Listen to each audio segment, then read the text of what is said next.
Bom dia a todos. No encontro passado, nós vimos aspectos gerais relacionados à resposta do réu e concluímos, com a contestação, que talvez aí seja a resposta do réu mais comum e mais importante, porque é a partir da contestação é que o réu vai impugnar tanto questões relacionadas a processos, mais especificamente pressupostos processuais, condições da ação, como também o mérito propriamente dito, concretizando, portanto, o exercício da ampla defesa e do contraditório. Tá? Então, vimos que, em termos de estrutura, a contestação ela é uma contestação contra o processo e uma contestação de mérito. Lembrando que a contestação de mérito pode ser feita de forma indireta, com normalmente a arguição de uma prescrição, mas pode ser prescrição, decadência, além dos pedidos de compensação, retenção e dedução. E vimos também que a contestação ela pode ser direta, em que o réu ele poderá negar os fatos que não concorda, narrados na petição inicial, ou ele pode até reconhecer esses fatos, mas discordar dos efeitos jurídicos requeridos pelo reclamante na petição inicial. Essa estrutura, ela não é uma estrutura fixa, porque há situações em que não há preliminar para ser arguída. Há situações que não tem como apresentar uma contestação indireta de mérito. E há situações em que, de repente, o réu não vai se sentir à vontade de apresentar uma contestação direta de mérito, porque não discorda da petição inicial e apresenta, por exemplo, apenas uma arguição de uma prescrição, porque a pretensão está totalmente prescrita, que seria uma contestação indireta. Mas essa seria a proposta de uma estrutura, digamos, máxima, da contestação. Existem variações, como essa contestação será apresentada, isso depende muito de cada advogado, digamos, do estilo e da dinâmica de cada advogado, mas, em princípio, há um certo paralelismo entre a estrutura da petição inicial e da contestação. Então, nós teremos uma parte ali inicial em que se faz o endereçamento da contestação ao juízo já competente, uma parte ali também de qualificação das partes, mas de uma maneira muito mais sintética, porque essa qualificação já foi feita na petição inicial, e depois as razões de defesa, em que deverão ser observados os dois princípios. O princípio da eventualidade, em que se busca arguir toda a matéria de defesa naquele momento sob pena de preclusão, e o princípio da impugnação específica, sob perspectiva de que o fato apresentado na petição inicial que não for especificamente impugnado, será considerado presumidamente verdadeiro. E aí temos, nessas razões, a possibilidade do reclamado apresentar preliminares, que seriam contestações contra o processo, há coisa julgada, há litispendência, petição inicial é inepta, a falta de interesse de agir, a ilegitimidade ativa ad causa, a ilegitimidade passiva ad causa, então, preliminares. Em seguida, é possível, não é obrigatório, depende de cada contexto, que se apresente algum tipo de prejudicial, uma prejudicial de prescrição, por exemplo. Olha, essa ação foi ajuizada 2 anos após a rescisão do contrato, essa pretensão está absolutamente prescrita. E, finalmente, a contestação, propriamente dita, que é a contestação direta de mérito, em que né, o réu pode concordar, discordar de fatos e, né, discordar dos efeitos jurídicos apresentados em relação àquela proposta do reclamante na petição inicial. A contestação, ela é a principal modalidade de resposta do réu, mas não é a única. Nós temos outras modalidades existentes. E aí, lembro da reconvenção. O que é a reconvenção? A reconvenção, ela é um contra-ataque do réu, do reclamado. É quando o réu, ele se utiliza da mesma relação jurídica, daquele mesmo processo, para apresentar a sua pretensão contra ou em desfavor do reclamante. E aí, com a reconvenção, nós teremos duas pretensões naquela mesma relação processual, ou seja, naquele mesmo processo. Nós temos a pretensão originária, que é aquela que foi inaugurada pelo reclamante quando protocolou a sua petição inicial, e nós teremos agora uma segunda pretensão secundária, né, em que o réu, aproveitando-se da mesma relação processual, apresenta sua pretensão em desfavor daquele autor. E aí nós teremos um autor reconvindo, que ao mesmo tempo ele é agente, mas ele é receptor de uma pretensão, e nós teremos um réu reconvinte, em que ele também apresenta o seu contra-ataque. O fundamento da reconvenção, pessoal, é a economia processual. Ao invés do réu ajuizar uma nova ação em uma outra relação processual, em que será distribuída para um outro juízo, né, em que haverá uma outra audiência, se concentra tudo num único processo. Mas para que isso aconteça, a reconvenção necessariamente precisa ser apresentada junto com a contestação. Elas precisam ser apresentadas simultaneamente, sob pena de preclusão. Professor, mas e se por acaso o réu não apresentar a reconvenção? Então ele está precluso, ele não vai poder ajuizar uma outra ação? Não, ele pode. É uma faculdade apresentar uma reconvenção. O que fica precluso é a possibilidade dele se valer daquela mesma relação processual para apresentar o seu contra-ataque. Então, se por acaso ele apresentar só a contestação lá na audiência trabalhista,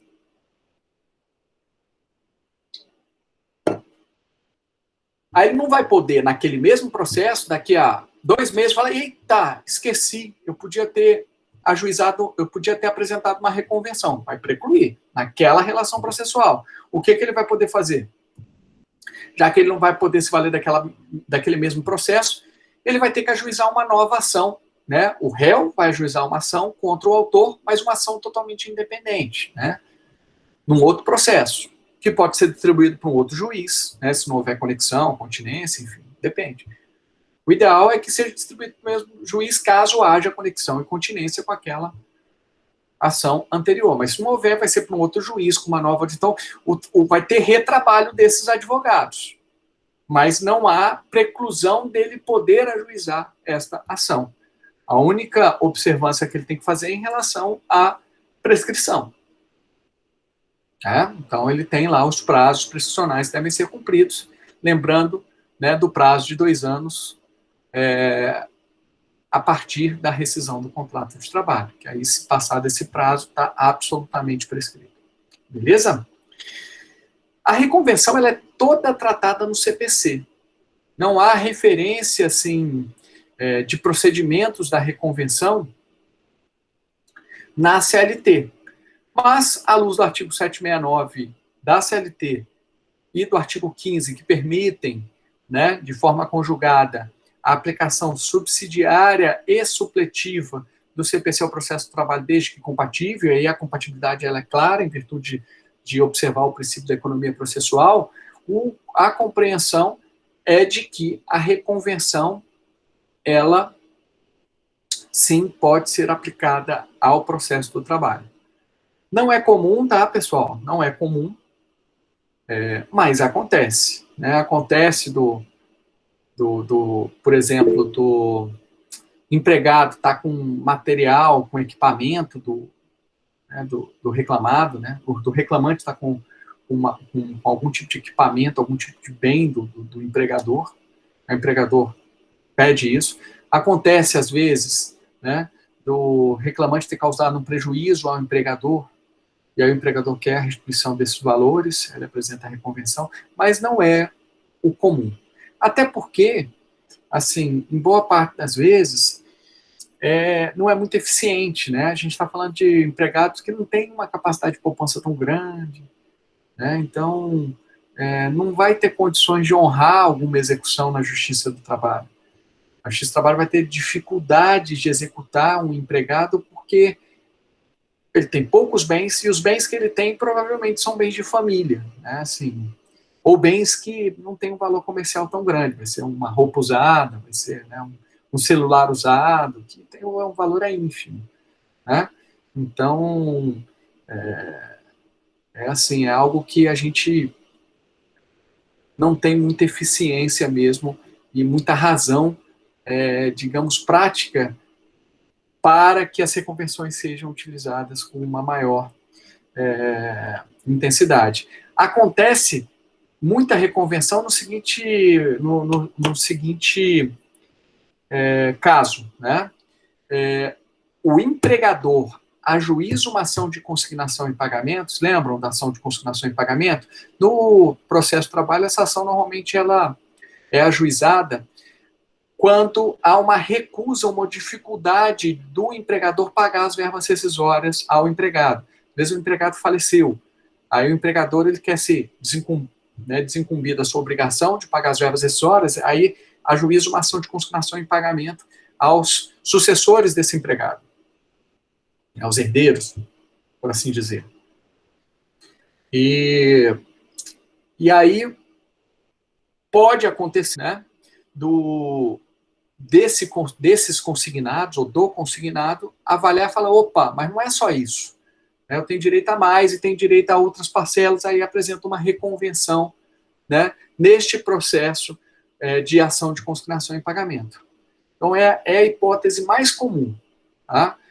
Outras hipóteses são muito raras.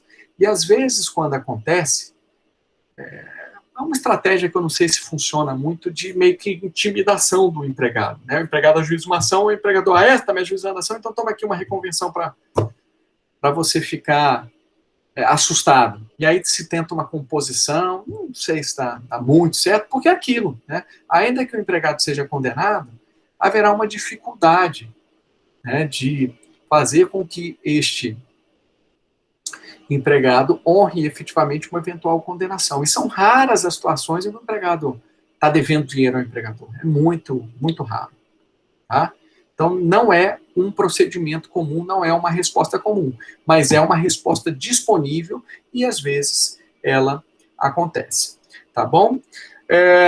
Professor, e é possível que o autor reconvindo, no prazo de defesa que ele tem para se manifestar sobre a reconvenção, ele apresente uma outra reconvenção, que seria a reconvenção da reconvenção? Pessoal, assim, de forma expressa, existe a proibição da reconvenção de reconvenção, quer dizer, ajuizou uma ação, aí o réu apresenta a reconvenção, aí o autor reconvindo apresenta uma reconvenção, quer dizer, são 3 pretensões. De forma expressa, há proibição para ação monitória. Mas é muito estranho isso, né? Não faz muito sentido e é muito pouco provável, porque o procedimento tem que ser o mesmo da ação originária e da reconvenção, e dificilmente o procedimento seria o mesmo, até porque haveria mudanças de procedimento aqui, se fosse rito sumaríssimo, ia para rito ordinário, seria algo improvável de acontecer. E mesmo que, né, acontecesse, que casasse, né, do procedimento ser o mesmo, poderia se cogitar uma preclusão, né? Aí entra a fala do Mateus, que você, pô, mas por que não ajuizou tudo de uma vez? Agora, ele poderia ter ajuizado, o reclamante poderia ter ajuizado toda a pretensão de uma vez, né? Aí ele vai poder agora, no prazo de manifestação da reconvenção do réu, vai apresentar uma nova reconvenção. Isso não seria uma forma de modificar a pretensão após a entrega da defesa? Né? Após a entrega da defesa, lembrando que isso não é permitido. Então, eu entendo que não é possível a reconvenção de reconvenção em nenhuma hipótese, tá? Porque se não é possível, após a entrega da defesa, modificar a petição inicial, como é que se permite esta modificação por vias indiretas a partir de uma reconvenção de reconvenção? Tá? Então, é só para colocar para vocês, mas, né, eu entendo que não dá para o autor apresentar uma reconvenção de reconvenção. Vamos lá. Artigo 343, pressupostos, né? Lembrando que a reconvenção está toda tratada no CPC.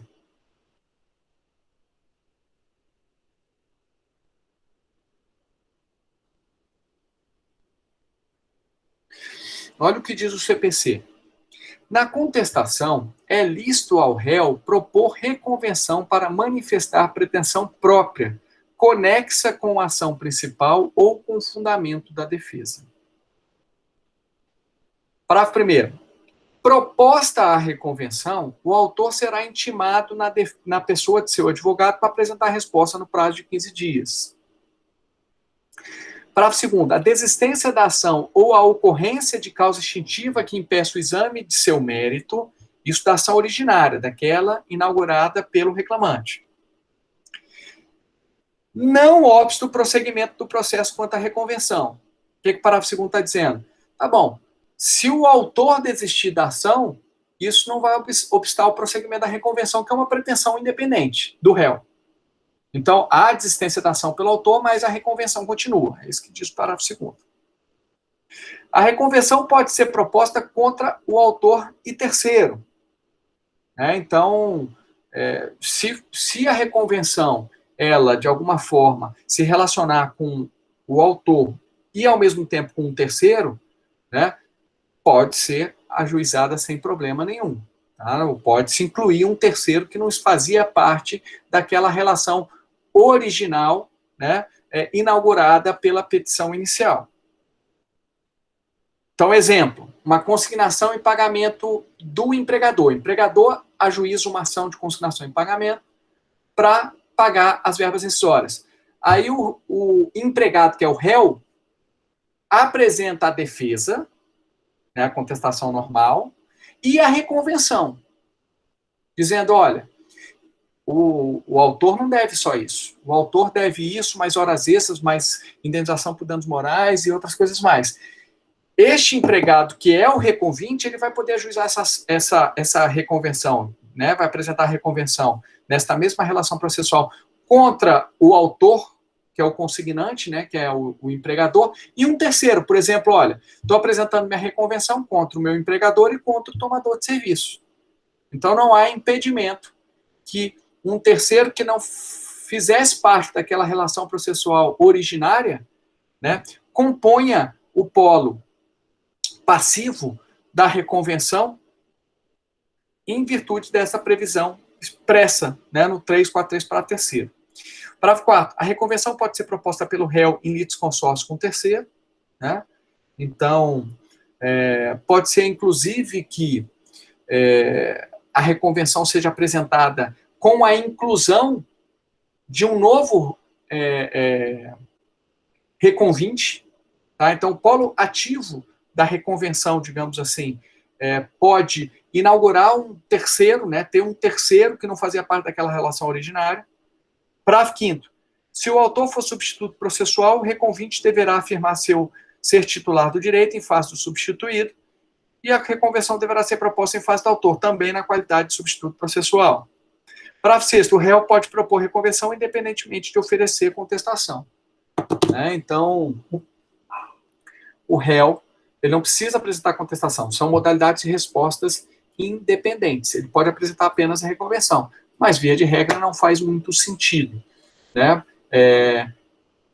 E não é o comum, né? Nem faz sentido. Pode fazer sentido numa dimensão ética, sim, eu não tenho que me defender, mas em compensação eu tenho uma pretensão, eu tenho direito a outras parcelas, né? Então, pode acontecer, mas não é comum, né? Provavelmente o réu, o que ele vai fazer? Ele vai se defender apresentando a contestação e, no mesmo prazo, apresentar a reconvenção. Pois bem, então, aqui nós temos no artigo 343 os pressupostos, né? Os pressupostos de cabimento da reconvenção.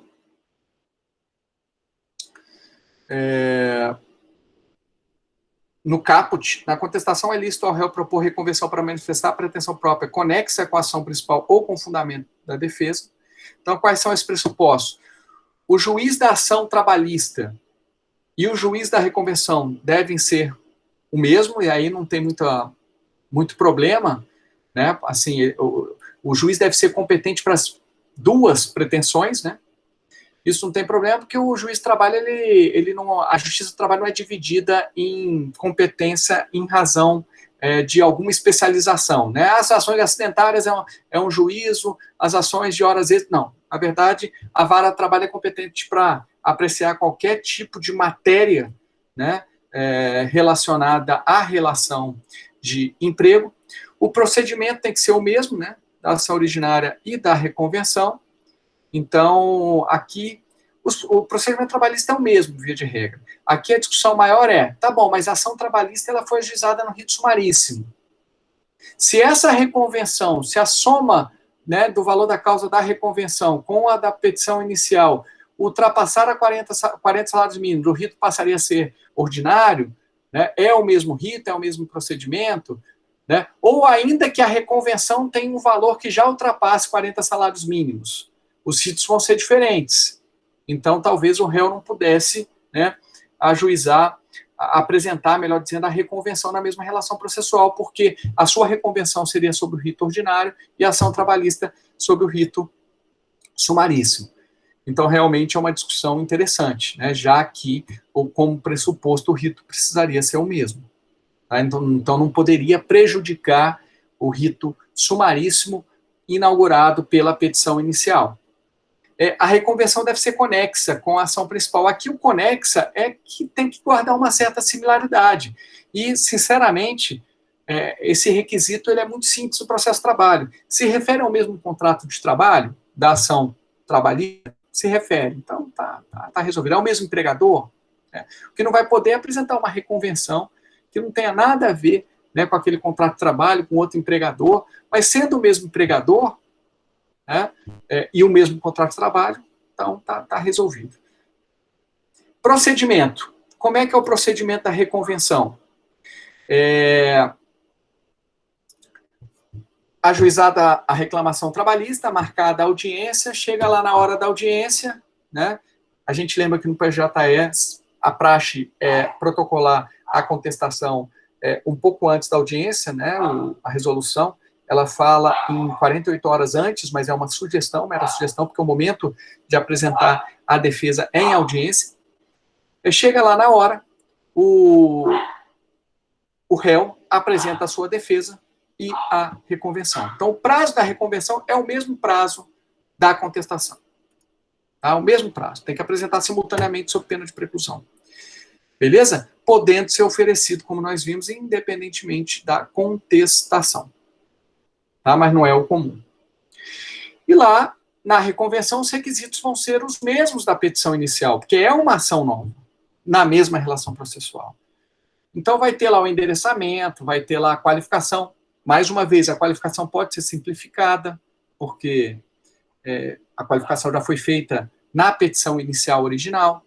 Né? Vai ter causa de pedir, né? Uma breve exposição dos fatos, vai ter os pedidos. Então, a reconvenção ela acaba tendo um paralelismo com a petição inicial muito mais evidente, porque é uma nova ação dentro da mesma relação processual. Precisa ser impressa apartada? Eu acho que com a nova redação do artigo 343, acredito que isso não deve ser um óbice para o acolhimento da reconvenção. Ó, na contestação, é lícito ao réu propor reconvenção. Na contestação.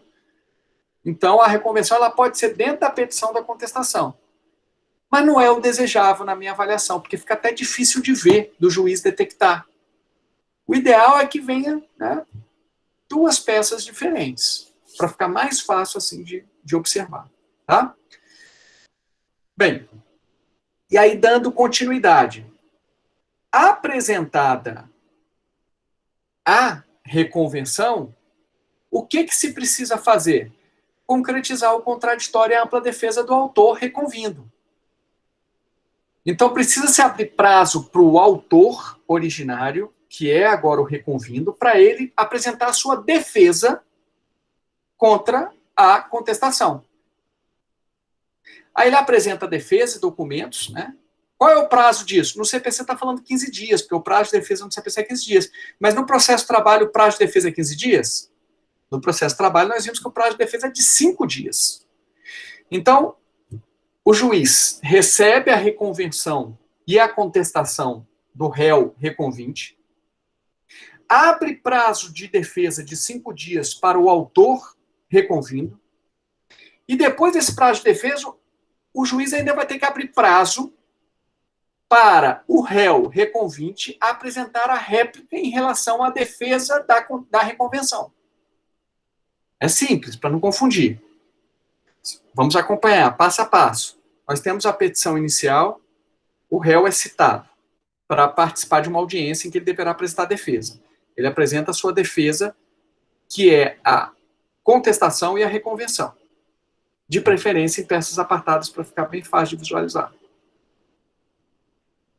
Mas não há obrigatoriedade no CPC disso. Pode ser numa mesma peça. Bem, apresentada a reconvenção, o juiz vai ter que dar prazo de defesa ao autor reconvinte. Porque é uma nova ação na mesma relação processual. Uma nova pretensão, digamos assim. Aí o autor reconvinte apresenta a sua defesa à reconvenção. E aí o que o reconvinte precisa ter? Prazo de réplica para se manifestar sobre a defesa e os documentos juntados pelo reconvindo, que é o autor.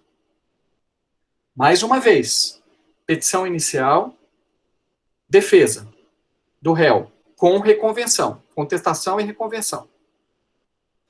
O juiz vai dar prazo ao autor para ele fazer a réplica da contestação e documentos juntados à contestação pelo réu, e para ele se manifestar, apresentar sua defesa da reconvenção e documentos juntados na reconvenção.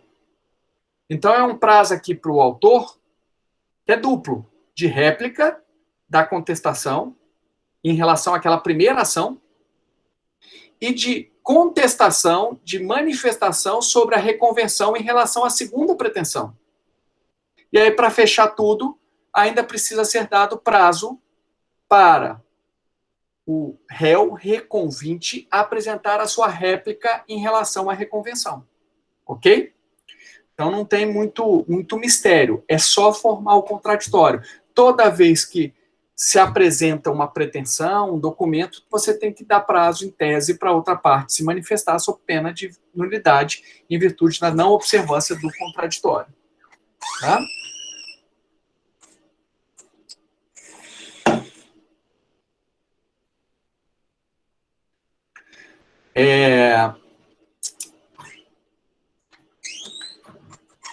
O autor reconvindo resolve desistir da ação principal, da pretensão principal, da sua reclamação trabalhista.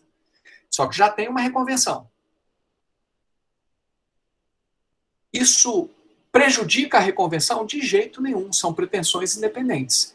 O autor desiste da sua ação, este processo é extinto sem resolução de mérito, mas em relação a esta ação, mas o processo que é uma mesma relação processual, continua em relação à reconvenção normalmente, tá?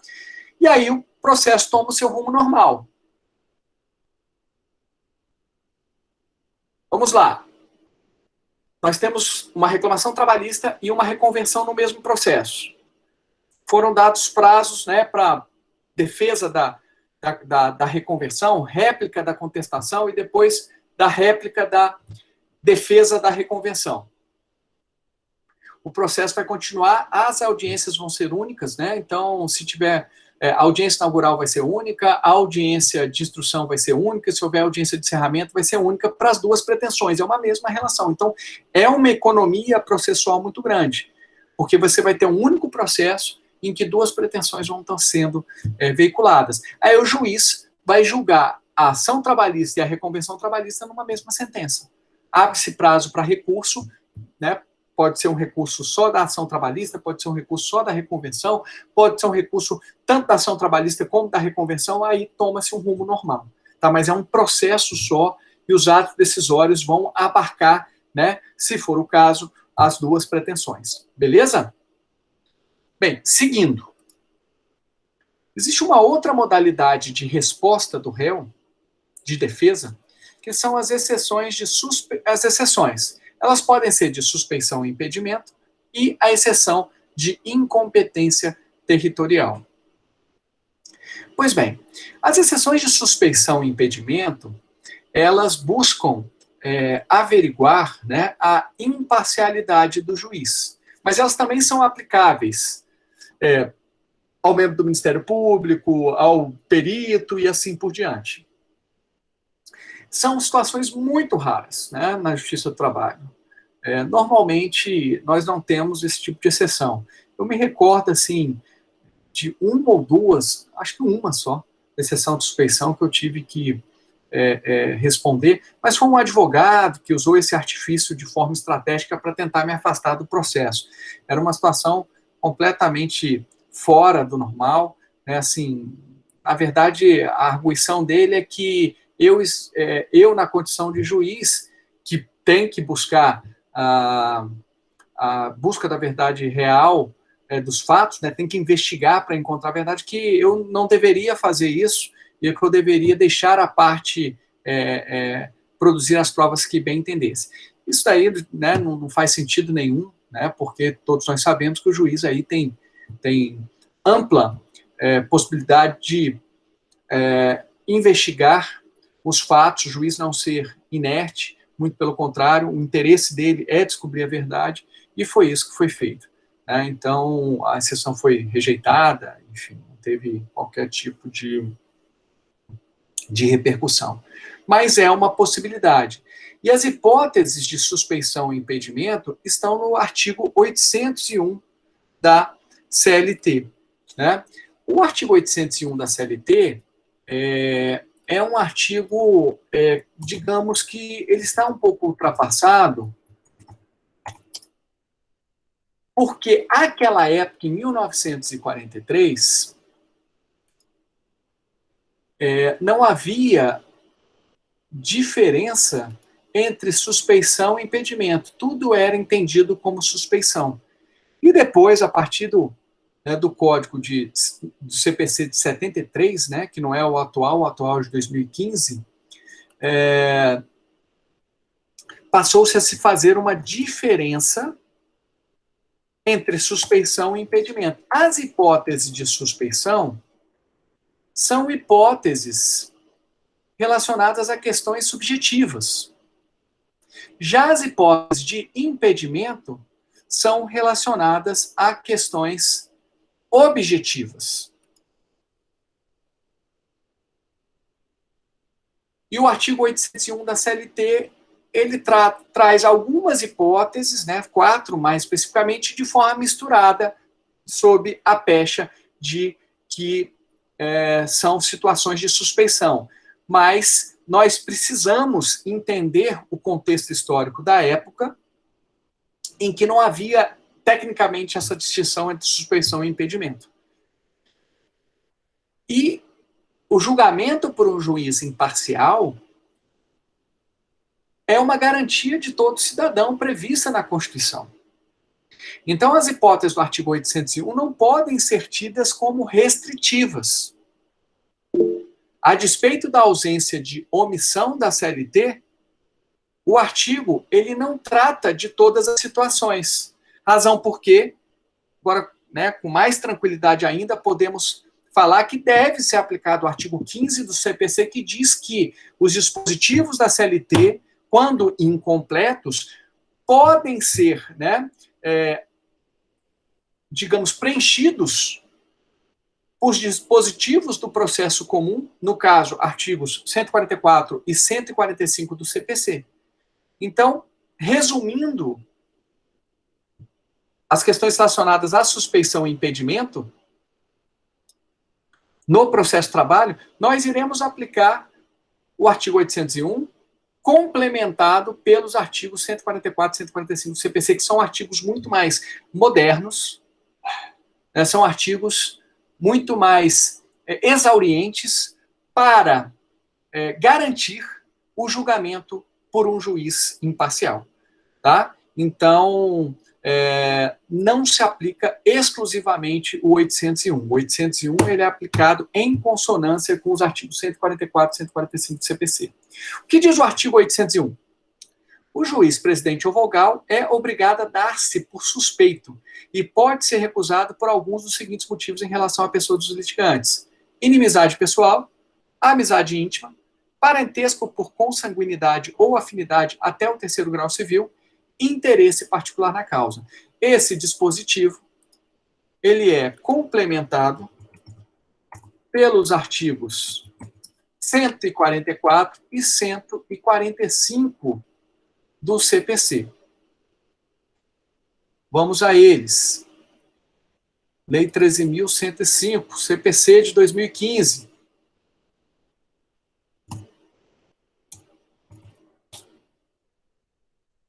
Vejam que aqui, ó, dos impedimentos e da suspeição, já faz-se, isso desde 73, a divisão das hipóteses de impedimento e suspeição. Impedimentos são questões objetivas, suspeições são situações subjetivas. Amigo íntimo, o que é um amigo íntimo? Né? O que é um inimigo? Isso vai ser uma análise subjetiva a partir da relação que existe entre o juiz, as partes e os advogados. O fato de eu conhecer um advogado significa que eu seja amigo dele? O fato de um advogado fazer parte aí da minha rede no Facebook significa que eu sou amigo? Não, não. Tem que ser algo mais qualificado. Precisa ser um amigo íntimo no sentido de uma amizade muito forte, né, que prejudica a imparcialidade do juiz. Mas essa análise é toda subjetiva. A gente não está lá na cabeça do juiz e, às vezes, nem o próprio juiz sabe, efetivamente, se isso vai prejudicar ou não. Me recordo sempre de uma situação que ocorreu no futebol para ilustrar essa situação, né? Tinha um juiz que era de um time e ele foi apitar a partida do time. Ele tentou ser tão imparcial que ele prejudicou o time dele.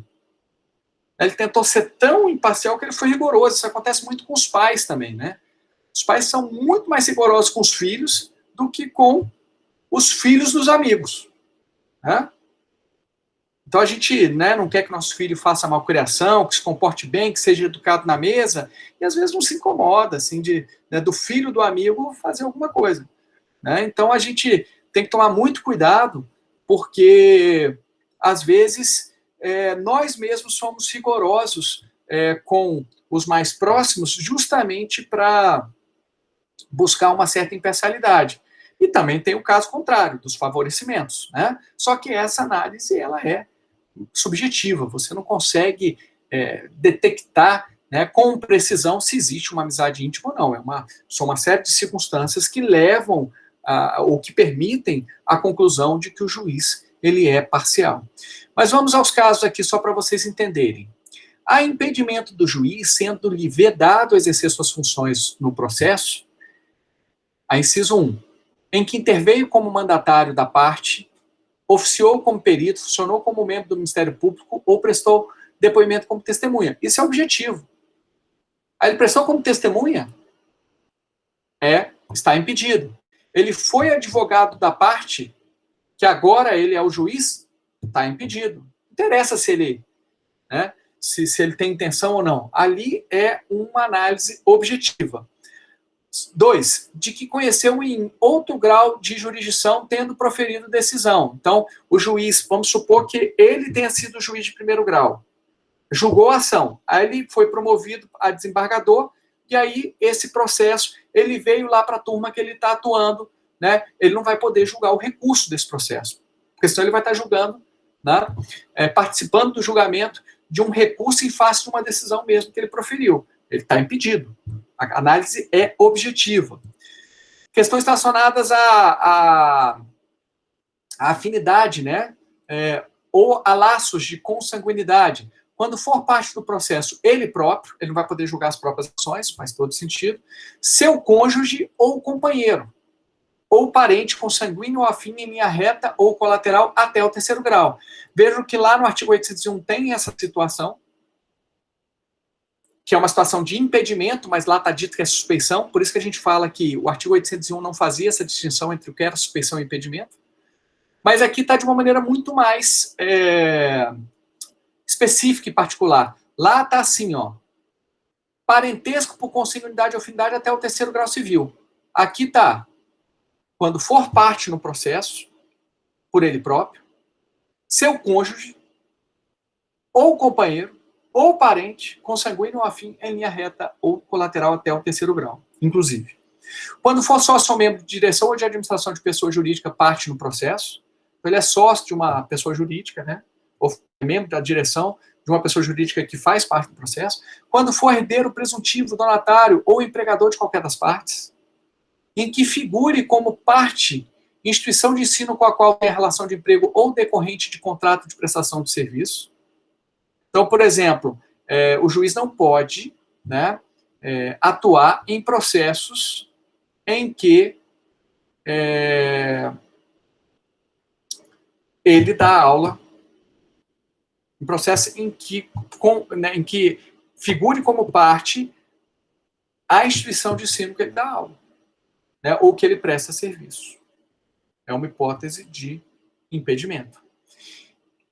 Em que figure como parte cliente do escritório de advocacia de seu cônjuge, companheiro ou parente consanguíneo ou afim em linha reta ou colateral até o terceiro grau, inclusive mesmo que patrocinado por advogado de outro escritório, quando promover ação contra a parte ou seu advogado.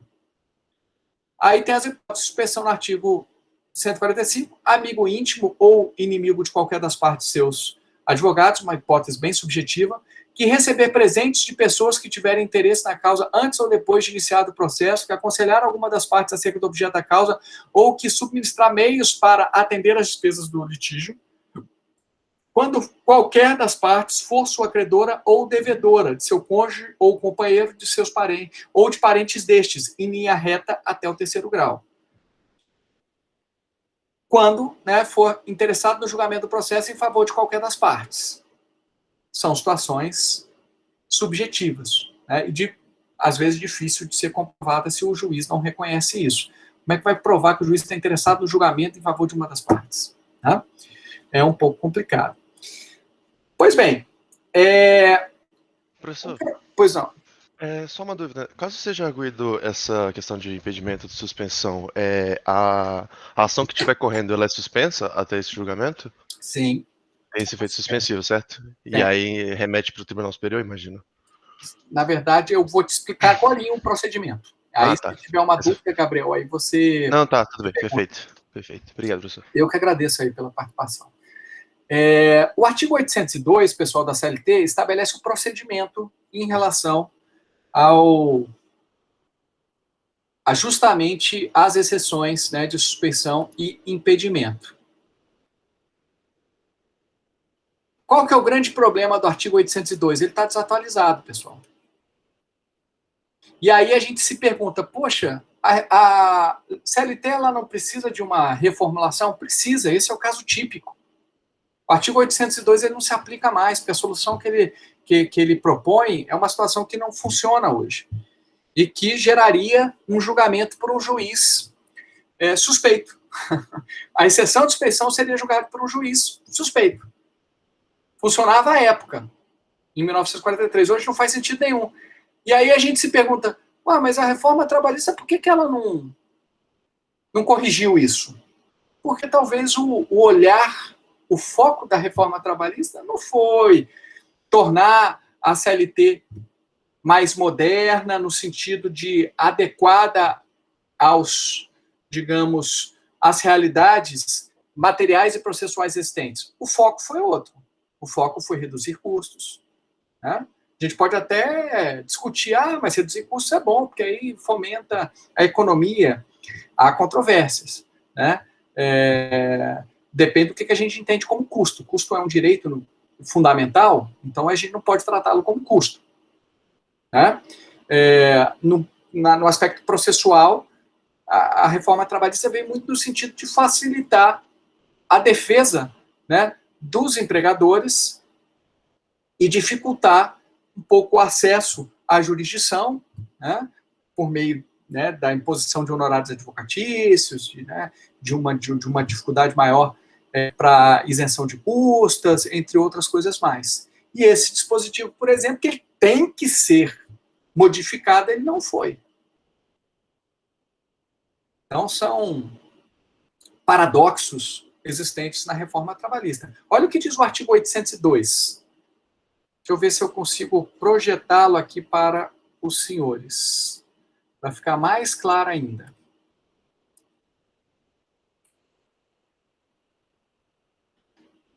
Tá?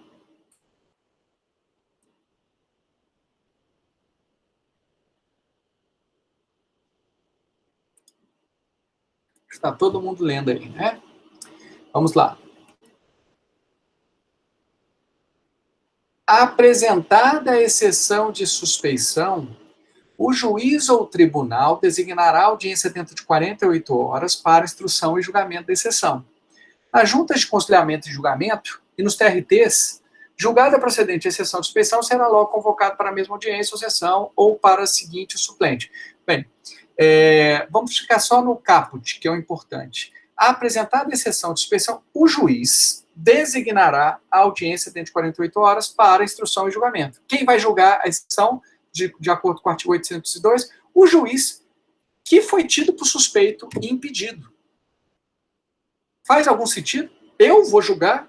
Se eu sou suspeito ou impedido, tem que ser um terceiro, tem que ser um outro órgão. Porque se eu sou suspeito, impedido e digo que não sou, a parcialidade vai ser mantida e o julgamento ele vai ser injusto. A garantia constitucional do julgamento de um juiz imparcial, à luz do devido processo legal, não vai ser observada. Agora, se eu não sou suspeito e digo que não sou suspeito, realmente, ou impedido, né, não tem impedimento, esse julgamento ele não vai ter muita força, ou vai ser questionado pela parte que apresentou a exceção, sobre, poxa, mas ele nunca vai reconhecer, né, que é suspeito ou impedido. É um negócio muito estranho, que não faz sentido e não é aplicável hoje. Mas, poxa, né, que viagem do legislador de 43 fazer um dispositivo assim, né, não tem lógica nenhuma. Nossa, CLT é um absurdo isso, né? Por isso que falam mal da CLT. Calma lá, Valente, não é assim não. Deixa eu explicar para vocês. Antes fazia sentido, porque o órgão de primeiro grau da justiça era colegiado. Nós tínhamos 3 juízes no primeiro grau. 1 togado, 2 classistas. Então, se um deles era tido por suspeito, os outros 2 é que julgavam isso. Se desse empate, teria que ser convocado mais um. Então, fazia sentido. O suspeito não participava do julgamento. Só que em 1999, com a emenda constitucional 24, a representação classista ela foi extinta. E o órgão de primeiro grau, como nós sabemos, deixou de ser junta de conciliação e julgamento, como está aqui no parágrafo 1º, e passou a ser vara do trabalho. Então, agora não dá para o juiz que recebeu exceção, a parte está dizendo, olha, você é suspeito, não dá para esse juiz julgar, não faz sentido. Por isso que nós adotamos, pessoal, o rito do CPC, mais uma vez. Tá? Então, o CPC ele vai ser utilizado aqui em substituição ao artigo 802. Agora, a pergunta é, por que a reforma trabalhista já não deixou certinho, corrigiu? Faz diferença na prática? Pouca, porque todo mundo sabe que não é esse rito. Agora, para o advogado incauto, o advogado que não tem muita familiaridade no processo de trabalho, talvez ele pegue a CLT e se confunda todo, né? Para o estudante de direito que quer aprender, vai pegar a CLT, vai ler o artigo 802, pô, mas o artigo 802 não diz o que, né, que a exceção vai ser julgada por um outro órgão. É o risco, por exemplo, de não participar dessa aula. Quem não participou dessa aula, se pegar a CLT, vai aprender errado e vai errar na prova, por exemplo, na OAB, onde for. O 802 não se aplica mais ao processo de trabalho. Está lá, né? Eu entendo que ele não foi recepcionado pela emenda constitucional 24 de 99. Tá? O rito é o rito do CPC. E como é que ele funciona? Que está aqui, ó, no artigo 146. Nosso próprio regimento interno aqui, no artigo 202, faz referência, né, ao artigo 146. A consolidação dos provimentos da Corregedoria Geral de Justiça do Trabalho também faz referência. Então, isso está, assim, consolidado, é o CPC que vai ser aplicado. Como é que faz?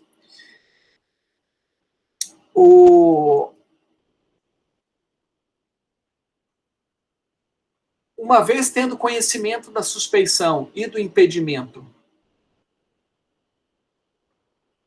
do juiz, o prazo do CPC é de 15 dias do conhecimento do fato. Há uma discussão se deveria ser 5 dias, porque prazo de defesa, né, é de 5 dias no processo de trabalho. Eu acho que, para vocês não correrem risco, utilizem o prazo de defesa de 5 dias. Aí não tem erro, porque 5 dias está dentro de 15. Se utilizar o prazo de 15 dias, pode ser que algum juiz ou outro diga o seguinte, opa, o prazo não é de 5 dias, é prazo de 15. Perdão, se vocês utilizarem o prazo de 15 dias, pode ser que alguém diga assim, ó, o prazo não é de 15, é de 5. Então está precluso. Então, para não correr o risco, eu recomendo que utilize o prazo de 5 dias. Aí, o que acontece? É apresentada a petição nos autos, né? De suspeição e impedimento. O juiz, ele vai analisar aquela petição, o juiz que é inquinado, suspeito ou impedido, ele vai aceitar aquela suspeição ou impedimento. Não, realmente aqui, né, eu trabalhei, né, não tinha conhecimento. Às vezes acontece, o juiz não está sabendo, né? É um processo ali que ele, em face da instituição de ensino que ele dá aula, enfim, né, ele olha assim, opa, realmente, não sou impedido, já passa aqui para o substituto legal. A lógica é que o juiz faça isso de ofício, mas às vezes, pelo volume de processo, às vezes ele sequer sabe que existe lá na vara aquele processo. Né? Ele só vai saber se ele pegar, né, examinar o processo. E às vezes até ele examinar demora um pouco. Então, ele deve fazer de ofício, né? Mas às vezes acontece ele não fazer de ofício, isso precisa ser arguído pela parte. Então vamos lá. Professor, tanto o impedimento quanto a suspeição podem ser de ofício? Ou só o impedimento? Tanto um quanto o outro. É porque o impedimento, a meu ver, parece mais lógico. Então, o impedimento ele é mais claro, né? Exato. Mas se o juiz se entende, ele pode até por foro íntimo, né? Ah, sim, essa questão do foro íntimo. Foro íntimo, provavelmente vai ser ele, né? Por questões de foro íntimo, ele não está à vontade. Às vezes o impedimento ele está previsto, né? Vamos dizer assim, questão de, por exemplo, parentesco, é mais... É objetivo, isso que eu te falei, é claro. Exato. É objetivo, é evidente, né? A suspeição não, a suspeição ela é uma análise subjetiva. Sim. Mas às vezes acontece assim, é muito raro eu me declarar suspeito ou impedido. Mas às vezes assim, você não se sente à vontade. Que é aquela história lá do jogo de futebol, né, do juiz, assim. Então às vezes acontece, eu nasci aqui em Brasília, fui criado em Brasília, né, vivi a vida inteira em Brasília, então a gente, né, acaba conhecendo algumas pessoas. E às vezes acontece assim, poxa, você vai julgar o um processo do um amigo do seu pai. Né? Aí você fala, Maria, você não teria problema, em tese, em julgar pessoalmente. Mas aí pode ser que ele não entenda bem. É porque, cara, em teoria, o senhor não teria nenhuma relação com ele, assim, explícita. Objetiva Além de não, foro íntimo, vamos dizer assim. objetiva não. Mas pode ser que, são duas situações aí, pode ser que, primeiro, você acaba sendo mais rigoroso com ele para mostrar a sua imparcialidade, isso é uma questão psicológica que, às vezes, nem você controla, e pode ser que, ao ver, né, da outra parte, né, ou até da parte, você é alguém suspeito, porque você conhece. Então, é aquela história da mulher de César, né? Não basta ser imparcial, tem que parecer ser imparcial. Tá? Então, é uma questão muito de foro íntimo mesmo. O grande problema da suspeição e do impedimento, claro, se existir, tem que colocar, mas numa situação assim que, em tese, você não teria problema de julgar, é que, a partir do momento que você declara suspeito e impedido, você não pode mais mexer naquele processo. E, às vezes, o fluxo de processos na vara é muito grande, às vezes acontece de você, do servidor não saber, né, precisa estar marcado lá no PJE, tem um espaço, juiz Cristiano suspeito, mas, às vezes, o servidor não percebe, encaminha para você, você vai e assina, né, um despacho. Então, isso pode gerar uma nulidade. Então, tem que tomar muito cuidado. Então, às vezes, o que é um procedimento interessante é que, como há 2 juízes na vara, aqui no Distrito Federal, e em tese, você não é impedido nem suspeito, mas pode causar algum tipo de sensibilidade, né, no julgamento, você pede para o colega lá, tem como você ficar responsável. E nesse caso, professor, retroage, caso, por exemplo, você tenha feito já esse despacho e posteriormente seja decretada a suspeição e impedimento, ele vai retroagir, do certo? prejuízo, vai ser declarada a nulidade. A nulidade é dos atos decisórios, né?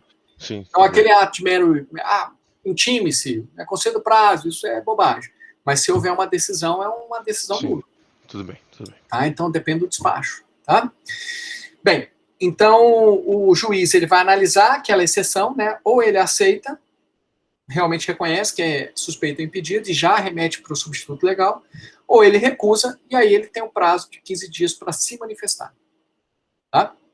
É o mesmo prazo que a parte teve para apresentar a exceção. Isso é encaminhado para o órgão, no caso do primeiro grau, ad quem, né? Então, não é quem vai julgar a exceção de suspeição, não vai ser o primeiro grau, não vai ser o juiz, não vai ser uma junta de juízes do primeiro grau, vai ser o tribunal. O tribunal é que vai avaliar. Tá? E aí, o tribunal, esse incidente vai ser distribuído a um relator, a um desembargador, né? Relator que vai relatar e vai ficar responsável por fazer a minuta do voto. E aí ele vai declarar, né, os efeitos, que eu acho que foi o que você me perguntou, Gabriel. Ele vai declarar os efeitos, se vai suspender os efeitos ou não do procedimento. Né? Se ele suspende o procedimento ou não. Como que ele recebe aquele processo. Se ele suspender o procedimento, fica tudo parado. O processo originário lá, né, fica parado, o juiz não vai poder dar prosseguimento. Agora, se ele não suspender, porque já viu que é bobagem, que é uma estratégia do advogado para tentar tirar o juiz ou para ficar enrolando, aí ele não vai suspender. Se houver necessidade, haverá uma instrução, vai ser marcada uma instrução, uma audiência, né, para ouvir o juiz, para ouvir a parte, para entender melhor a situação. Normalmente isso não é necessário. E aí se decide, né? Se decide. Havendo reconhecimento do impedimento da suspeição, já é encaminhado para o juiz substituto, né? E aí, com a indicação, o CPC coloca isso, com a indicação do momento em que o juiz não poderia ser atuado, para fins de análise dos atos nulos, declarados nulos. Então, normalmente é assim, o juiz é suspeito, declarando-se nulos os atos a partir da decisão liminar, né? Ele deu uma decisão liminar. Então, são anulados aqueles atos, e aí, quando o juiz substituto daquele processo for pegar, ele vai pegar a partir dali. Então, a indicação do momento, a partir do momento em que o juiz é suspeito, porque às vezes a suspeição, pessoal, acontece em audiência. Tá tudo bem entre as partes no início, mas aí acontece o entrever entre advogado e juiz, aí o juiz se extrapola, o advogado também, já aconteceu isso. É raro, mas acontece, né? Teve uma situação que o juiz foi xingado, né, ele partiu para cima também, foi uma coisa horrorosa. É daquelas que a gente só vê no Pânico, né, dessa semana. Mas é raro, né? Não é uma situação comum. Então, pode ser que a suspeição surja depois do ajuizamento da ação. Pode ser que o impedimento ocorra depois do ajuizamento da ação. Então, não é porque foi reconhecida a suspeição e impedimento que todo o processo vai ser considerado nulo, né? Então, é importante que na decisão se indique, a partir deste ato, o juiz foi considerado suspeito e impedido, e os atos nulos são esses. Não há ato nulo, porque não houve ato decisório, o processo estava no início, enfim, coisas nesse sentido. E aí a gente lembra da discussão que estava no Supremo Tribunal, né? Se a questão relacionada à incompetência prejudica ou não a suspeição de um magistrado, né? Porque houve algumas decisões incidentais relacionadas à prova. E a partir do momento em que também a gente entende que prejudicaria a análise da suspeição, a incompetência territorial prejudicaria a análise da suspeição, pode ser que essas provas feitas pelo juiz suspeito sejam aproveitadas. Mas se o juiz é suspeito, será que ele também não foi tendencioso com a produção das provas? Com o que foi registrado em ata? Com o que foi perguntado? A condução probatória? Então, por isso que eu entendo que realmente a suspeição é algo que precisa ser analisado até antes da competência. Porque se o juiz é suspeito, ele sequer tem, digamos, condições de julgar de forma imparcial uma questão relacionada à competência. Então, foi apresentada suspeição e uma incompetência material. O que precede a análise? Primeiro, a suspeição. Primeiro, eu tenho que saber se esse juiz ele é imparcial para depois ele poder julgar a incompetência. Que é um pouco diferente do que aconteceu no Supremo, mas, de todo modo, eu também entendo que ali não havia prejuízo. Acho que, né, andou-se bem em analisar a suspeição. Ali foi uma tentativa de tentar salvar aí a Lava Jato, mas, né, é aquilo, né? O juiz não pode ser um justiceiro, né? O juiz ele precisa realmente seguir o devido processo legal, e é isso que todo cidadão ele tem como garantia na Constituição. Tá? Então, a gente não analisa o mérito em si, né, se é culpado, se é condenado, enfim, isso é uma outra questão que vai ser apreciada. É uma pena que a gente perdeu muito tempo, né? A sociedade brasileira perdeu muito tempo, e esses casos em que há reconhecimento de suspeição e impedimento, eu acho que são casos assim, muito tristes, né? Porque há um custo da atuação desnecessária de um juiz que não deveria estar ali julgando. Então, realmente, isso precisa ser levado a sério, porque é uma garantia constitucional e isso arranha a imagem de todo o judiciário. É importante dizer que o CPC prevê uma multa, tá, para o juiz suspeito. Vou até analisar aqui. 146, parágrafo 5º. Acolhida a alegação, tratando-se de impedimento de manifesta suspeição, o tribunal condenará o juiz nas custas e remeterá os autos subsidiários, podendo recorrer da decisão. Então, aqui na realidade, assim, vamos colocar, não é nem multa, é custas, né?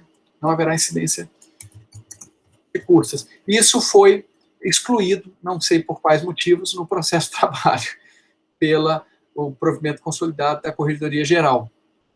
Então, é aquilo que eu falei, houve um custo público, né? O Estado ele acabou por usar mal os recursos públicos a partir da atuação de um juiz que foi considerado suspeito ou impedido. Mas talvez, né, para que também não se torne a situação do juiz muito, muito fragilizada, porque a verdade é que é uma análise subjetiva, com exceção das hipóteses de impedimento, né, você dizer que o juiz tem interesse ou não, são situações bem subjetivas. Tem interesse porque é conhecido da parte? Não necessariamente. Né?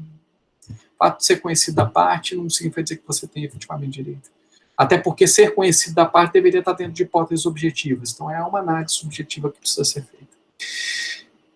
E, finalmente, pessoal, a exceção de incompetência relativa. No CPC, a exceção de incompetência relativa, que no caso do processo de trabalho é só a incompetência territorial, ela é uma preliminar da contestação. No processo de trabalho, não. Ela tem um rito próprio. Lembrando que a exceção de incompetência relativa no processo de trabalho é só para incompetência territorial. Ajuizou na vara tal quando deveria ajuizar em outra vara, né? E a gente já estudou a questão de competência territorial, via de regra, ela segue a regra do local da prestação de serviço. O foro competente é aquele do local da prestação de serviço. Tá? Qual que é o procedimento, que é o que é mais importante? O procedimento é o seguinte. Uma vez citado o réu, ele tem 5 dias, olha aí de novo o prazo de 5 dias, para apresentar a exceção de incompetência. Em uma peça que deixe claro que é uma exceção de incompetência. Apresentada a exceção de incompetência, suspende-se o procedimento principal, tá? E dá-se prazo de 5 dias para manifestação do excepto, que no caso aqui é o próprio autor, né? Quem apresenta a exceção de competência territorial é o réu, o reclamado. Aí dá-se prazo para o autor se manifestar também de 5 dias, se concorda ou não concorda. Em ele concordando, o que o juiz vai fazer? Acolhe a exceção de competência e já manda para o juiz competente, territorialmente competente. Em o excepto não concordando, pode ser que o juiz entenda que seja necessário marcar uma audiência de instrução desse incidente, que não se confunde com a audiência de instrução da pretensão principal, dos pedidos da ação trabalhista. É uma exceção em tese, uma audiência em tese só para exceção. Por quê, pessoal? Porque às vezes tem dúvida. Ah, mas ele foi contratado aonde? Mas ele prestou serviço aonde? Ele prestou serviço aqui em Brasília? Não prestou? Enfim, tem essa controvérsia. Como, via de regra, a competência se firma a partir do local da prestação de serviço, às vezes é importante marcar uma audiência. E aí o juiz decide, é um incidente, tá? Não põe fim ao processo. Vai decidir apenas, olha, sou competente, a vara de Brasília que é competente ou não. Se entender que é competente, o processo segue, né? Aí ele vai poder recorrer isso só depois, né? O réu, só depois quando ele for recorrer de todas as questões. Tá? Súmula 214 do TST. Via de regra. Agora, se entender que é incompetente, não, realmente a vara de trabalho é incompetente. Ele vai mandar lá para a vara competente. Ó, a vara de Brasília é incompetente, quem é competente é a vara do Rio de Janeiro, a quem couber por distribuição, né? O juiz não vai, tem 60, 70, 80 varas do Rio de Janeiro, ele não vai poder dizer qual que é a vara competente, vai dizer, são as varas do Rio de Janeiro, a quem couber por distribuição. Aí lá, chegando o processo, vai ter que ser distribuído para uma das varas. Aí ele vai poder recorrer disso? Vai. A questão da recorribilidade prevista no artigo, na súmula 214 do TST é a seguinte. Ele somente vai poder recorrer de imediato, imediatamente após essa decisão interlocutória aqui, se houver acolhimento da exceção de incompetência com remessa dos autos para uma vara que está em outro tribunal regional. Então, eu vou explicar 3 situações para vocês entenderem. Professor, se ele não acolher a exceção de incompetência territorial, ele vai poder recorrer de forma imediata? Se não acolher a exceção de incompetência territorial, não pode recorrer de imediato. Quando é que ele recorre? Quando é que o réu pode recorrer dessa questão da competência territorial? Quando o processo prosseguir e o juiz julgar os pedidos daquela ação, julgar aquela pretensão, aí desta decisão, dessa sentença, aí o réu vai poder recorrer do que ele quiser, né? Do que ele foi condenado, de horas extras, 13º, o que for, e também desta questão relacionada à incompetência territorial. Artigo 799 da CLT e súmula 214. Então, se não acolher exceção, não pode recorrer de forma imediata, vai recorrer depois da sentença mesmo, quando tiver a sentença. As decisões interlocutórias no processo de trabalho não são recorríveis de imediato, esta é a regra. Segunda situação, acolheu a exceção, mas mandou o processo para uma vara do mesmo Tribunal Regional da 10ª Região. Olha, não, realmente a vara de Brasília não é competente, é a vara de Taguatinga. Vai poder recorrer de imediato? Não. Por quê? Súmula 214. Para recorrer, vai ter que esperar a sentença. Lá que julgar a pretensão. Terceira situação. Acolheu a exceção em favor de uma vara de outro TRT. Por exemplo, não, realmente, o réu foi contratado em Salvador para prestar serviço apenas em Salvador. Ele não pode trabalhar aqui em Brasília. Ele não pode ajuizar ação em Brasília. Ele tem que ajuizar no local da prestação de serviço. Então, acolhe a exceção, determinando a remessa dos autos para uma das varas da cidade de Salvador a quem couber por distribuição. Vai poder recorrer de imediato, logo após essa decisão interlocutória? Vai. Por quê? Súmula 214. Item 3, salvo engano. Então, recorrer de imediato é só se acolher a exceção com remessa dos autos para uma outra vara de um outro TRT. Nas outras duas hipóteses, em que acolhe a exceção e remete para uma vara do mesmo TRT, ou quando não acolhe a exceção, não pode recorrer de imediato. Ah, é proibido de recorrer? Não. Vai poder recorrer, claro.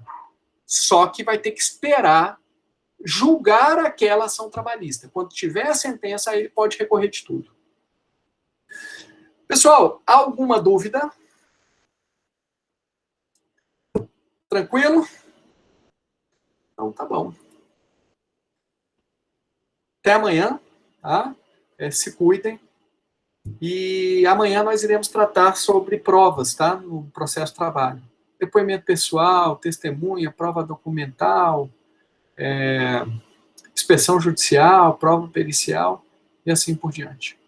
Muito obrigado, né? E até amanhã.